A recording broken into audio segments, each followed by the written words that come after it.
Hola querida familia de relatos con lluvia de emociones.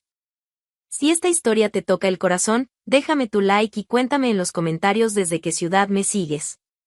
Mi nombre es Daniela, tengo 32 años, y lo que van a escuchar hoy es la historia de cómo descubrí que mi marido tenía una vida secreta completa en otra ciudad, con una mujer embarazada. Estaba buscando nuestro certificado de matrimonio en una caja de documentos de Mauro cuando encontré algo que cambiaría mi vida para siempre. Entre facturas viejas y papeles del trabajo, mis dedos tocaron algo que no debería estar ahí: exámenes de laboratorio con fechas recientes. Ecografías. Recibos de una clínica ginecológica privada en Valladolid. Y ninguno de esos papeles tenía mi nombre. Para que entiendan cómo llegué hasta ese momento de descubrimiento, necesito contarles sobre los últimos meses de mi matrimonio con Mauro. Habíamos estado casados 5 años, una relación que comenzó como un cuento de hadas pero que últimamente se sentía más como una obra de teatro donde yo era la única que seguía actuando. Mauro y yo nos conocimos en la universidad en Madrid, él estudiaba ingeniería, yo psicología. Era uno de esos hombres que te conquistaban con su ambición y su forma de hablar sobre el futuro. Daniela me decía en nuestros primeros años juntos: vamos a construir algo hermoso. Una familia sólida, una vida estable. Los primeros años de matrimonio fueron exactamente eso. Mauro trabajaba en una empresa de construcción, yo en un centro de terapia familiar. Teníamos rutinas cómodas, planes de fin de semana, conversaciones sobre cuándo sería el momento perfecto para tener hijos. Primero consolidemos nuestra situación económica, decía él siempre que yo tocaba el tema de ser padres. Quiero que nuestros hijos tengan todo lo que nosotros no tuvimos. Sonaba responsable. Sonaba maduro. Sonaba como el hombre perfecto con el que cualquier mujer querría formar una familia. Pero hace 8 meses, algo cambió. Comenzó con pequeños detalles que al principio atribuí al estrés del trabajo. Mauro llegaba más tarde a casa, siempre con historias sobre proyectos complicados o reuniones que se extendían. Su teléfono, que antes dejaba por cualquier lado, ahora lo llevaba siempre consigo, incluso al baño. ¿Todo bien en el trabajo?, le preguntaba cuando lo veía especialmente tenso. Sí, solo es una época intensa. Ya sabes cómo es la construcción. Yo no sabía cómo era la construcción, pero sabía cómo era mi marido. Y el hombre que llegaba a casa cada noche no era el mismo con el que me había casado. Las conversaciones sobre tener hijos, que antes eran debates apasionados sobre nombres y planes de crianza, se volvieron incómodas. Cada vez que yo mencionaba la palabra bebé o familia, Mauro se ponía tenso, cambiaba de tema o encontraba una excusa para salir de la habitación. No es buen momento, me decía. La empresa está pasando por cambios, hay mucha incertidumbre. Nunca va a ser el momento perfecto, le respondía yo. Hemos estado esperando 5 años. Daniela, no me presiones. Cuando sea el momento, lo sabremos. Cuando sea el momento. Esa frase se convirtió en la banda sonora de nuestras conversaciones. Hace 6 meses, Mauro comenzó con las visitas a su hermano. Carlos está pasando por un momento difícil, me explicó la primera vez que empacó una maleta para irse el fin de semana. Se está divorciando, necesita apoyo emocional. Carlos vivía en Valladolid, a 2 horas en coche de Madrid. Era lógico que Mauro quisiera estar ahí para él durante el divorcio. Yo incluso admiré su lealtad familiar. La segunda visita fue 2 semanas después. Luego cada 15 días. Después cada fin de semana. ¿Cómo está Carlos?, le preguntaba cuando regresaba de esos viajes. Mejor. Poco a poco va saliendo adelante. ¿Y cuándo podré conocerlo? Llevamos 5 años casados y nunca he conocido a tu hermano. Cuando esté en mejor estado emocional. Ahora no está para recibir visitas. 5 años de matrimonio y yo nunca había conocido al hermano que supuestamente era tan importante en la vida de Mauro. Cuando le preguntaba por qué no había estado en nuestra boda, él siempre tenía excusas: estaba viviendo en el extranjero, teníamos problemas familiares, ya sabes cómo son estas cosas. Yo no sabía cómo eran estas cosas, pero decidí confiar en mi marido. Los viajes a Valladolid se hicieron más frecuentes. Mauro se iba viernes por la noche y regresaba domingo por la tarde, siempre con la misma historia sobre ayudar a Carlos con el divorcio, la mudanza, los trámites legales. Ese divorcio está tomando mucho tiempo, comenté una vez. Son procesos complicados. Hay propiedades de por medio, disputas por los hijos. Hijos. Carlos tenía hijos que yo tampoco conocía. Hace 3 meses, noté que Mauro regresaba de esos viajes diferente. No solo relajado, sino, radiante. Como si esos fines de semana lo recargaran de una energía que no encontraba en casa. ¿Te ves contento?, le dije un domingo cuando llegó silbando. Carlos está mejor. Me da gusto verlo recuperándose. ¿Y cuándo crees que terminará todo este proceso? Pronto. Muy pronto. Pronto. Otra palabra que se había vuelto recurrente en nuestras conversaciones. Fue entonces cuando comencé a notar otros cambios. Mauro había empezado a cuidar más su apariencia.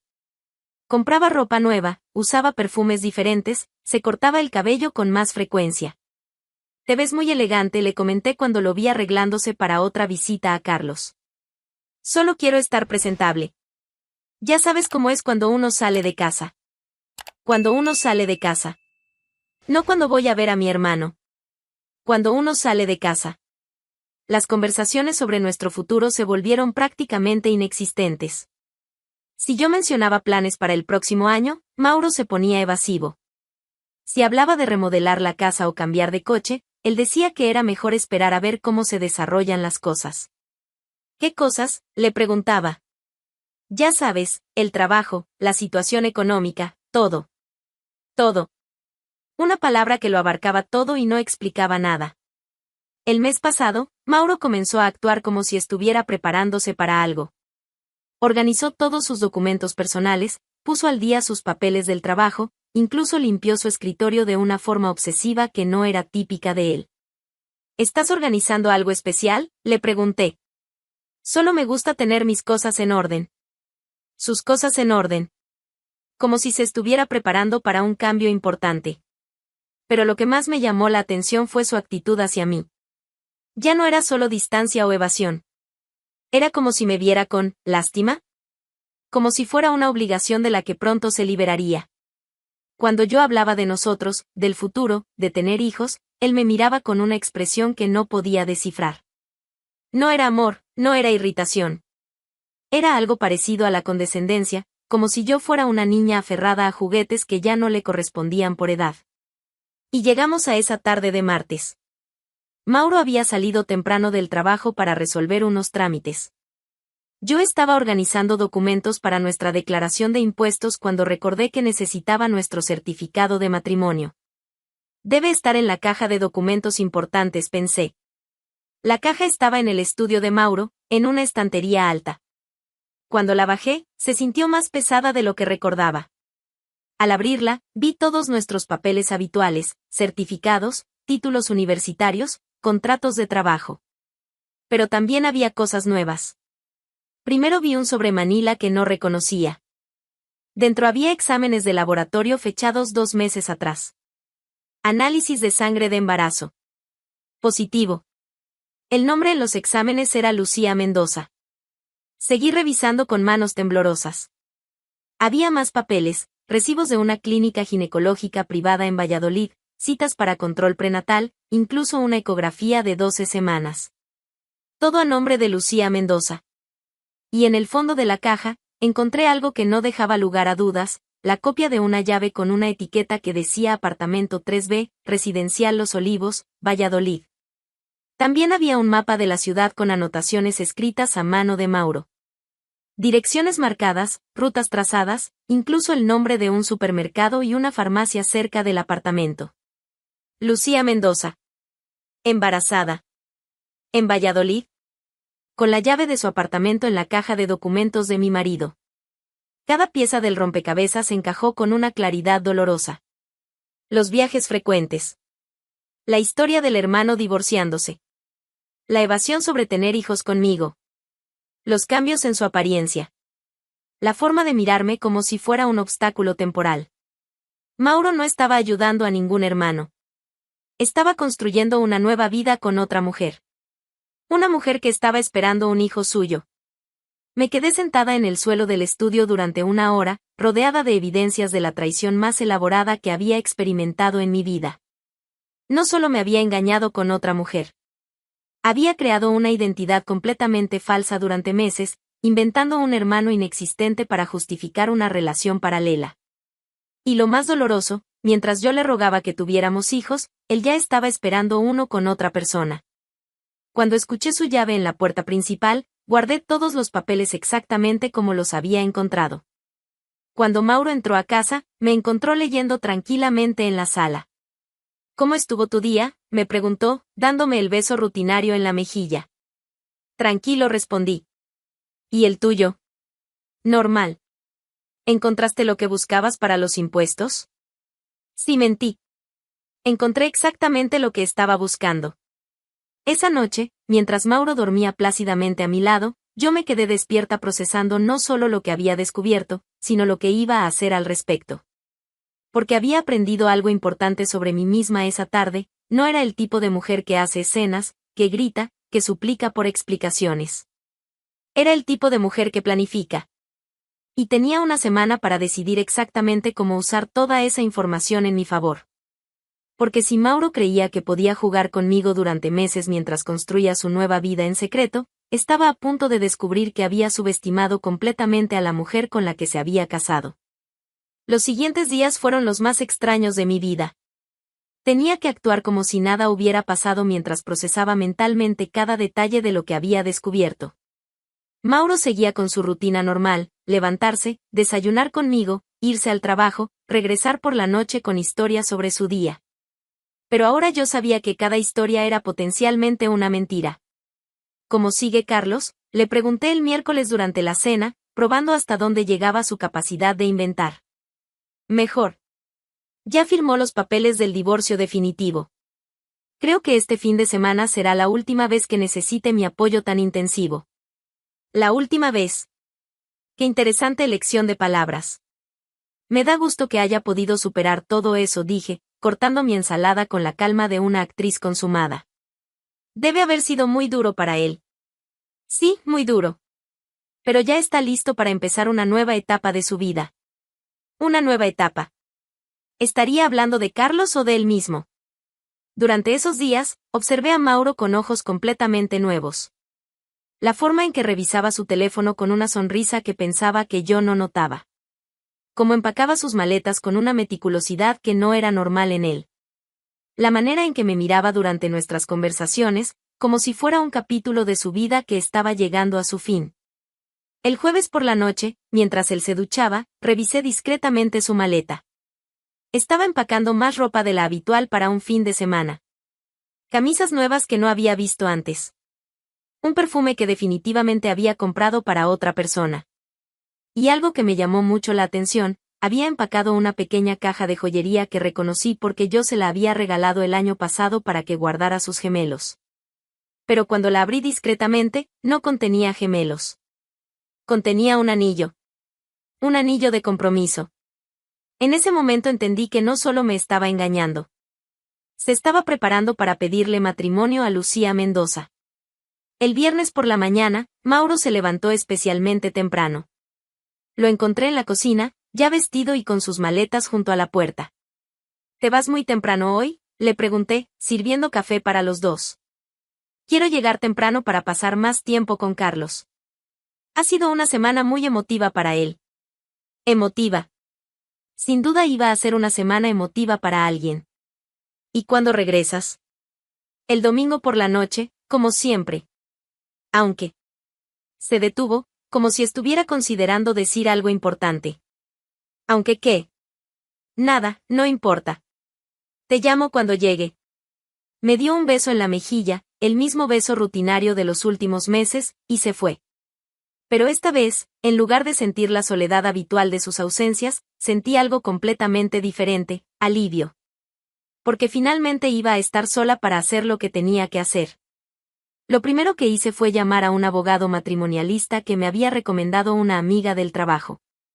Expliqué mi situación de forma resumida y programé una cita para el lunes por la mañana. Lo segundo fue ir al banco y revisar nuestras cuentas conjuntas. Quería saber exactamente cuál era nuestra situación financiera antes de que Mauro tomara cualquier decisión unilateral. Lo que descubrí me dejó helada. Durante los últimos 6 meses, Mauro había estado transfiriendo pequeñas cantidades de dinero de nuestras cuentas conjuntas a una cuenta personal que yo no conocía. No eran cantidades grandes, 200 euros aquí, 300 allá, pero sumadas representaban casi 8.000 euros. 8.000 euros que había movido sin consultarme, probablemente para financiar su nueva vida con Lucía. Esa tarde, mientras organizaba todos los documentos que necesitaría para el divorcio, recibí una llamada inesperada. Era Mauro, y sonaba diferente. Daniela, ¿cómo estás? Bien. ¿Cómo está Carlos? Muy bien. Oye, quería preguntarte algo. ¿Has pensado últimamente en nuestro futuro? La pregunta me tomó por sorpresa. ¿Nuestro futuro? Sí, ya sabes. En lo que queremos. En si estamos en el mismo lugar emocionalmente. Qué manera tan creativa de preguntar si yo estaba lista para que él me abandonara. Es una pregunta interesante, respondí cuidadosamente. ¿Por qué me lo preguntas? Por nada en particular. Solo, reflexiones que estoy teniendo estos días. ¿Reflexiones sobre qué? Sobre si somos felices. Sobre si esto es lo que realmente queremos para nuestras vidas. Esto. Nuestro matrimonio había sido reducido a esto. Mauro, ¿hay algo específico que te esté preocupando? No, no es preocupación. Es más como claridad.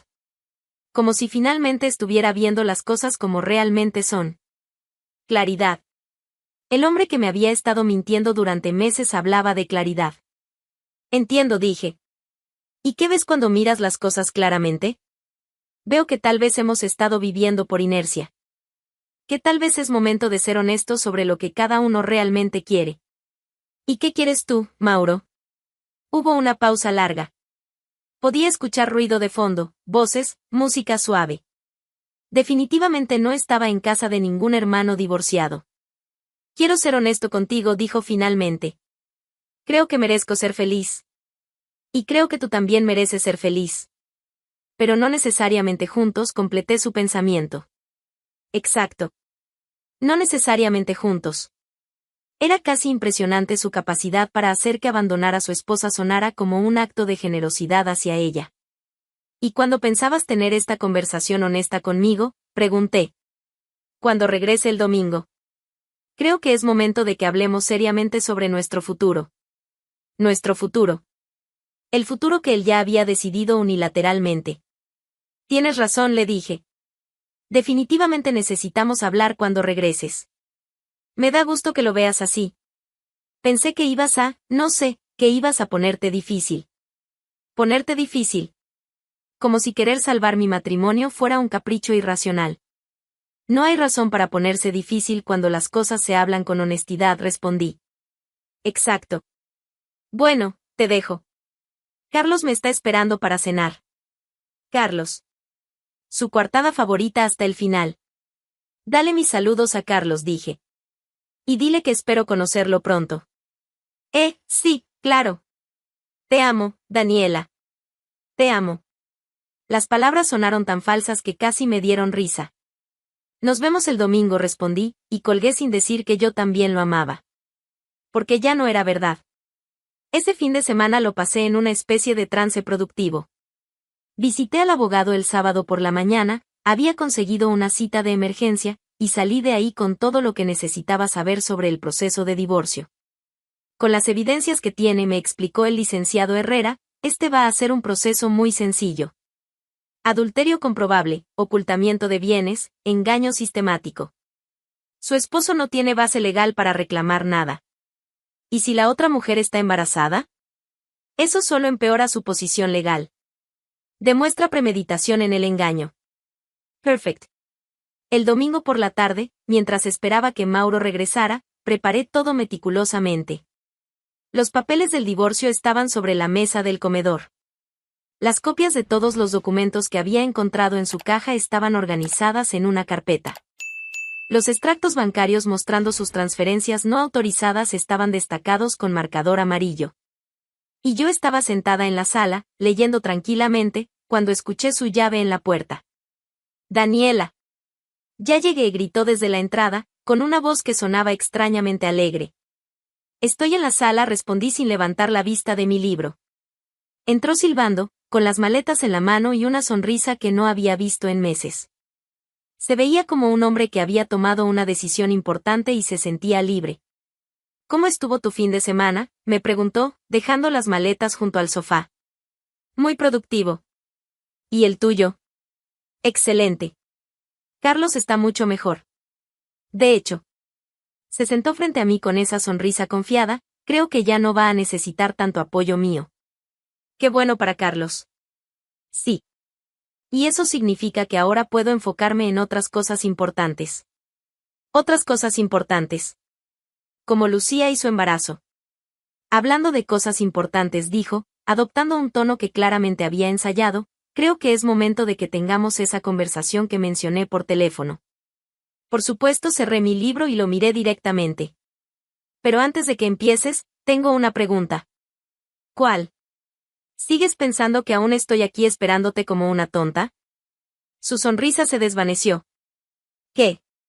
Es lo que me dijiste por teléfono el viernes. Que si aún estaba aquí esperándote como una tonta. Yo no dije eso. Ah, perdón. Debe haber sido otra conversación telefónica. Con otra persona. En otra ciudad. Mauro me miró con una mezcla de confusión y alarma. Daniela, ¿de qué estás hablando? En lugar de responder, me levanté y tomé la carpeta que tenía preparada sobre la mesa del comedor. Creo que antes de tener tu conversación ensayada sobre nuestro futuro, deberías explicarme esto. Abrí la carpeta y comencé a sacar los documentos uno por uno, colocándolos sobre la mesa de café frente a él. Exámenes de embarazo de Lucía Mendoza. Recibos de clínica ginecológica en Valladolid. Copia de llave de apartamento en Residencial Los Olivos. Con cada documento que ponía sobre la mesa, el color se drenaba más del rostro de Mauro. Extractos bancarios mostrando transferencias no autorizadas a una cuenta personal. Mapa de Valladolid con anotaciones de tu puño y letra. Cuando terminé, la mesa parecía la escena de un crimen perfectamente documentado. Mauro se quedó en silencio durante un tiempo que pareció eterno, mirando las evidencias de su doble vida esparcidas frente a él. Finalmente, levantó la vista hacia mí. ¿Cuánto tiempo llevas sabiendo? Una semana. Desde que encontré todo esto en tu caja de documentos mientras buscaba nuestro certificado de matrimonio. Daniela, yo puedo explicar. No necesito explicaciones, lo interrumpí con una calma que me sorprendió a mí misma.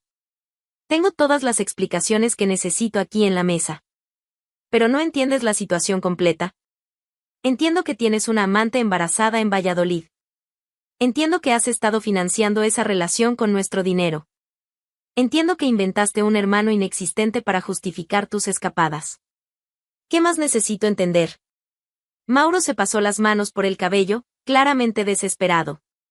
Lucía, ella está pasando por un momento muy difícil. El embarazo no fue planeado. ¿De quién es el bebé, Mauro? Es mío. ¿Y cuándo pensabas decírmelo? Hoy. Iba a decirte todo hoy. ¿Todo?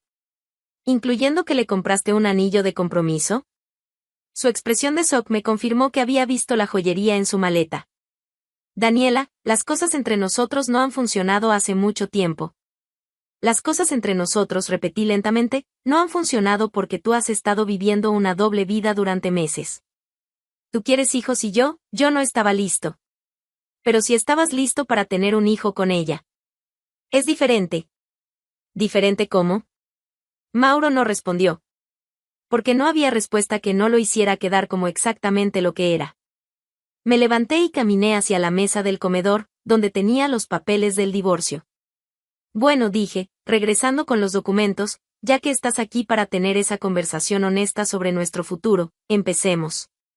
Puse los papeles del divorcio sobre la mesa, encima de todas las evidencias de su traición. Aquí está nuestro futuro, Mauro. Todo listo para tu firma. Él miró los papeles como si fueran una serpiente venenosa. ¿Ya hablaste con un abogado? Hablé con un abogado. Hablé con el banco. Hablé con un contador. He estado muy ocupada mientras tú estabas con Carlos. Daniela, no tienes que hacer esto tan drástico. Podemos llegar a un acuerdo civilizado. Este es el acuerdo civilizado, lo interrumpí. Considerando que tienes una amante embarazada y has estado robando dinero de nuestras cuentas conjuntas, diría que estoy siendo muy generosa. Mauro tomó los papeles del divorcio y comenzó a hojearlos. Con cada página que leía, su expresión se volvía más sombría. Esto dice que renuncio a cualquier reclamación sobre bienes matrimoniales. ¿Por qué no pusiste nada en este matrimonio? La casa está a mi nombre, la compré antes de casarnos. El coche está a mi nombre. Las únicas cuentas conjuntas las financié yo. Pero viví aquí 5 años. Como mi invitado. Un invitado que, resulta, estaba robando dinero para mantener a su amante. Mauro dejó los papeles sobre la mesa y me miró con una expresión que no había visto nunca, una mezcla de derrota y algo parecido al respeto. ¿Cuándo te volviste tan calculadora? El martes pasado. Aproximadamente a las 3 de la tarde, cuando descubrí que mi marido tenía una vida secreta completa. Daniela. Firma los papeles, Mauro. Vete a Valladolid con Lucía. Tengan su bebé. Sean felices. Pero hazlo lejos de mí. Él tomó la pluma que yo había dejado junto a los documentos y se quedó mirándola como si fuera un objeto extraño. ¿Y si me niego a firmar? Entonces esto se vuelve mucho más complicado para ti. Y mucho más público. ¿Realmente quieres que toda nuestra historia salga en un juicio? ¿Quieres que Lucía se entere de todos los detalles de cómo me engañaste? La mención de Lucía fue la gota que derramó el vaso. Mauro firmó cada página sin leer más. Cuando terminó, me entregó los papeles y la pluma. ¿Eso es todo? Eso es todo. Puedes empacar tus cosas esta noche. Mañana cambio las cerraduras. ¿Puedo al menos explicarte por qué pasó todo esto? No me interesa, Mauro. Lo único que me interesa es que salgas de mi vida lo más rápido posible. Él asintió lentamente y se dirigió hacia las escaleras para empacar. Cuando lo vi subir, por primera vez en meses, sonreí. Porque el hombre que me había subestimado durante años acababa de descubrir que había estado viviendo con una desconocida. Y esa desconocida no tenía intención de hacerle las cosas fáciles. Esa noche, mientras escuchaba a Mauro hacer maletas en el piso de arriba, me serví una copa de vino y me senté en mi sala a procesar lo que acababa de pasar. Había confrontado a mi marido infiel, le había presentado evidencias irrefutables de su traición, había conseguido que firmara los papeles del divorcio sin un solo grito, sin una lágrima, sin un momento de debilidad. Mauro bajó con 3 maletas y una expresión que oscilaba entre la culpa y el alivio. «Cuídate, Daniela», me dijo desde la puerta. «Tú también», respondí sin levantar la vista de mi copa de vino. Y se fue. Escuché su coche alejarse, y cuando el sonido se desvaneció completamente, levanté mi copa en un brindis hacia la sala vacía. Por los nuevos comienzos. Los primeros meses después del divorcio fueron extraños. La casa se sentía enorme pero no solitaria. Era como si hubiera estado viviendo con ruido de fondo durante años y finalmente pudiera escuchar mis propios pensamientos. Comencé haciendo cosas pequeñas que Mauro siempre había criticado. Pinté la sala de terracota, compré plantas para toda la casa, adopté un gato callejero al que llamé León. 3 meses después del divorcio, decidí abrir mi propio consultorio de terapia familiar. Con la mitad del dinero de la venta de la casa me mudé a un apartamento más pequeño pero céntrico, alquilé un espacio profesional y monté Centro de Bienestar Familiar Daniela Benítez. El consultorio comenzó lentamente, pero tenía algo que no había tenido en años: tiempo y energía para dedicarme completamente a mi pasión. 6 meses después del divorcio, mi práctica privada estaba floreciendo y había contratado a una asistente. Fue entonces cuando conocí a Miguel. Miguel era padre soltero de una niña de 8 años llamada Sara. Había llegado a mi consultorio porque Sara estaba teniendo dificultades para adaptarse al divorcio de sus padres. Miguel era completamente diferente a Mauro. Donde Mauro era calculador, Miguel era intuitivo. Donde Mauro evadía los problemas, Miguel los enfrentaba de frente. ¿Puedo invitarte a cenar?, me preguntó después de la última sesión de Sara. Para celebrar su progreso. ¿Y por qué he estado queriendo invitarte desde la primera semana? Miguel y yo nos casamos año y medio después, en una ceremonia pequeña en mi consultorio, con Sara como nuestra dama de honor. Pero antes de llegar a esa parte feliz de mi historia, necesito contarles qué había pasado con Mauro. Durante el primer año después de nuestro divorcio, ocasionalmente escuchaba rumores sobre él. Estaba viviendo en Valladolid con Lucía, preparándose para la llegada del bebé. Pero año y medio después del divorcio, las noticias que llegaron fueron muy diferentes. ¿Supiste lo de Mauro?, me preguntó mi amiga Patricia durante un almuerzo. ¿Qué de Mauro? El bebé no era suyo. Lucía había estado con otro hombre al mismo tiempo. Cuando nació el niño y se hizo la prueba de paternidad, resultado negativo. Era casi poético. El hombre que me había abandonado por una mujer embarazada había descubierto que el embarazo no tenía nada que ver con él. ¿Y dónde está ahora? Regresó a Madrid. Pero no consigue trabajo estable. Cuando dejó su empresa anterior para irse a Valladolid, quemó algunos puentes. 2 años después de nuestro divorcio, yo estaba embarazada de 5 meses. Miguel y yo habíamos decidido tener un hijo juntos 6 meses después de casarnos. No hubo conversaciones evasivas sobre el momento correcto. Simplemente decidimos que queríamos ampliar nuestra familia. Durante mi embarazo, mi consultorio siguió creciendo. Había contratado a 2 terapeutas más y estábamos considerando expandirnos. Fue entonces cuando recibí una propuesta inesperada de mi abogado. Señora Benítez, tengo un cliente que busca financiamiento para un proyecto de construcción de un centro médico integral. Necesita socios capitalistas. Sonaba perfecto para mi expansión. Me interesa. ¿Cuándo podemos reunirnos? El viernes por la mañana. En mi oficina. El viernes llegué a la oficina con mi barriga de 5 meses bien visible. Entré a la sala de juntas donde ya había varias personas sentadas. Y este es el representante de la empresa constructora, dijo mi abogado. Un hombre que estaba de pie dándole la espalda a la mesa se volteó. Era Mauro. El Mauro que tenía frente a mí se veía derrotado. Había perdido peso, tenía ojeras, su ropa estaba limpia pero claramente no era nueva. Daniela dijo con una voz que apenas se escuchaba. Mauro, respondí con la calma de una reina recibiendo a un súbdito. ¿Se conocen?, preguntó mi abogado. Somos excónyuges, dije con una sonrisa profesional. Pero eso no interfiere con los negocios, ¿verdad, Mauro? Durante la siguiente hora, Mauro presentó su proyecto. Estaba bien pensado, profesionalmente desarrollado, pero era obvio que necesitaba desesperadamente este contrato. Cuando terminó la presentación, me acerqué a él. ¿Cómo estás, Mauro? Bien. ¿Y tú? Señalé mi barriga. Como puedes ver, muy bien. Su mirada se fijó en mi embarazo y vi dolor cruzar por su rostro. Felicidades. ¿Vas a invertir en el proyecto?, me preguntó. Es un buen proyecto. Voy a invertir. Su sorpresa fue evidente. ¿En serio? En serio. Con una condición. Quiero ser socia mayoritaria. 55% de participación. Mauro entendió inmediatamente lo que eso significaba. Estaría trabajando para mí. ¿Por qué? Porque puedo. Y porque no soy una persona vengativa. Soy una persona de negocios. ¿Y qué gano yo? Ganas la oportunidad de reconstruir tu carrera. Ganas un salario estable. ¿Aceptas? Acepto.